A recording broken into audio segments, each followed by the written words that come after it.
Selamun aleyküm. Bugün miladi 30 Mart 2022 Çarşamba, Hicri 27 Şaban 1443. Günün ayeti: hakkında bilgin olmayan şeyin ardına düşme. Çünkü kulak, göz ve kalp, bunların hepsi ondan sorumludur. Günün hadisi: şehidin her günahı affolunur. Yalnız borç müstesna. Tarihten haberdar olmak için tarihte bugün neler yaşandı hep birlikte bakalım. 30 Mart 1842. İlk kez bir ameliyatta anestezi uygulandı. 1856. Kırım Savaşı, Osmanlı İmparatorluğu, Rus İmparatorluğu, Birleşik Krallık ve Fransa arasında Paris Antlaşması'yla sona erdi. 1858. Hyman Lipman silgili kurşun kalemin patentini aldı. 1863. Türkiye'de eğitim alanında açılan ilk sivil toplum kuruluşu olan Darüşşafaka kuruldu. 1867. Alaska, ABD Dışişleri Bakanı William H. Seward tarafından Rus İmparatorluğundan $7.2 milyon satın alındı. Kilometre karesi 4.19 dolara gelen bu alışveriş üzerine dönemdeki ünlü yorumcu Horace Greeley, New York Tribune'deki köşesinde olayı Seward'ın aptallığı olarak değerlendirdi ve Alaska bedava verilse de alınmamalıydı diye yazdı. Oysa bugün Alaska, altın ve petrol yataklarıyla ABD'nin en değerli bölgelerinden biri. 1918. Bakü ve civarında Bakü Sovyeti ve Ermeni Devrimci Federasyonu kuvvetleri arasında çatışmalar başladı. 1924. Mehmet Rıfat Börekçi, Diyanet İşleri Başkanlığı'na atandı.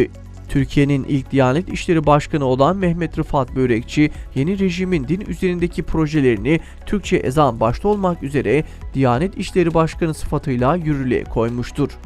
1955. İngiltere SENTO'ya katıldı. Eski adı Bağdat Paktı olan SENTO, Türkiye, İran, Irak, Pakistan ve Birleşik Krallık arasında Sovyetler Birliği'nin Orta Doğu'da nüfuz kurmasını önlemeye yönelik olarak kurulan güvenlik ve savunma örgütüydü.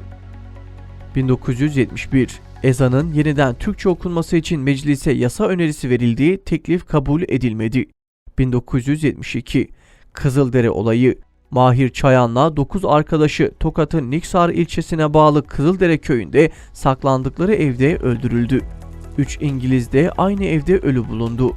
Olaydan sadece Ertuğrul Kürkçü şaibeli bir şekilde sağ olarak kurtuldu. 2007. Birleşmiş Milletler İnsan Hakları Konseyi, İslam dinine hakaretin tüm dünyada yasaklanması çağrısında bulunulan bir kararı kabul etti. Karar 14'e karşı 24 oyla kabul gördü. 47 üyeli konseyin 9 üyesinin çekimsel kaldığı oylamada Avrupa ülkeleriyle Müslüman olmayan diğer bazı ülkeler karşı oy kullandı. 2012. 12 yıllık zorunlu eğitim kanun teklifi Meclis Genel Kurulu'nda kabul edildi. 28 Şubat darbesiyle eğitim sistemine dahil edilen 8 yıllık kesintisiz eğitimi ortadan kaldıran, darbeyle kapatılan İmam Hatiplerin orta kısmının yeniden açılmasını sağlayan, Kur'an-ı Kerim ve Peygamber Efendimizin hayatının tüm okullarda seçmeli ders olarak okutulmasını öngören yasa teklifi 295 oyla Meclis Kurulu'nda kabul edildi. 2018. Tüm tehditlerine rağmen Toprak Günü münasebetiyle büyük dönüş yürüyüşüne katılan Gazze halkına Siyonistler tarafından saldırı düzenlendi. Saldırıda 7 kişi şehit oldu, 500'ü aşkın kişi de yaralandı.